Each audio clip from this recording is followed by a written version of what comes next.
Hello বন্ধুরা, তোমরা সবাই কেমন আছো? পার্ট 4-এ তোমাদের সবাইকে স্বাগতম।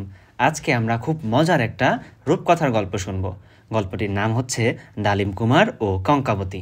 চলো বন্ধুরা, গল্পটি শুনে আসি। এক ছিল রাজপুত্র, নাম তার ডালিম কুমার। তার আছে এক পক্ষীরাজ ঘোড়া। ঘোড়ায় চড়ে সে দেশ বিদেশে ঘোরে। একবার ঘুরতে ঘুরতে এলো অচিনপুরে। ক্লান্ত রাজপুত্র গাছের ছায়ায় ঘুমিয়ে পড়ল। ওই গাছে থাকতো ব্যঙ্গমা আর ব্যঙ্গমী।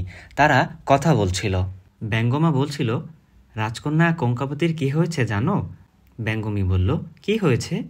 তাদের কথায় ডালিম কুমারের ঘুম ভেঙে গেল। ব্যঙ্গমা আবার বলল, সে এখন রাক্ষসপুরীতে বন্দী। ব্যঙ্গমী বলল, কি সর্বনাশ! রাক্ষসপুরী অনেক দূরে, 7 সাগর 13 নদীর ওপারে। ডালিম কুমার 7 সাগর 13 নদী পার হলো। তারপর সে পৌঁছল রাক্ষসপুরীতে।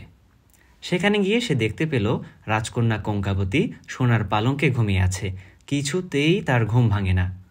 কঙ্কাবতীর মাথার কাছে ছিল রূপার কাঠি আর পায়ের কাছে সোনার কাঠি। ডালিম কুমার মাথার কাছে সোনার কাঠি নিয়ে এলো আর পায়ের কাছে নিয়ে এলো রূপার কাঠি। কঙ্কাবতী জেগে উঠল। কঙ্কাবতী জেগে উঠে রাজকুমারকে দেখে ভীষণ অবাক হয়ে গেল। বলল, কি সর্বনাশ! এখনই তো রাক্ষস চলে আসবে। ঠিক তখনই রাক্ষস ঘরে ঢুকল। ডালিম কুমার তরবারি বের করল। কিন্তু কঙ্কাবতী বলল, এভাবে রাক্ষস মারা যাবে না। রাক্ষসের প্রাণ আছে টিনের কৌটার ভেতরে। কিন্তু ডালিম কুমার জানে না কৌটা কোথায়। তো কঙ্কাবতীর ছিল অনেক সাহস। সে রাজকুমারকে বলল, তোমার তরবারি আমার কাছে দাও। তারপর পালঙ্কের নিচ থেকে সে একটা কৌটা বের করলো। কৌটা খুলতেই বেরিয়ে এলো একটা ভ্রমর। কঙ্কাবতী তরবারি দিয়ে কেটে ফেলল ভ্রমরটাকে। তারপর ডালিম কুমার ও কঙ্কাবতী বেরিয়ে এলো রাক্ষসপুরী থেকে। বন্ধুরা, রূপকথার গল্পটি তোমাদের কেমন লাগলো?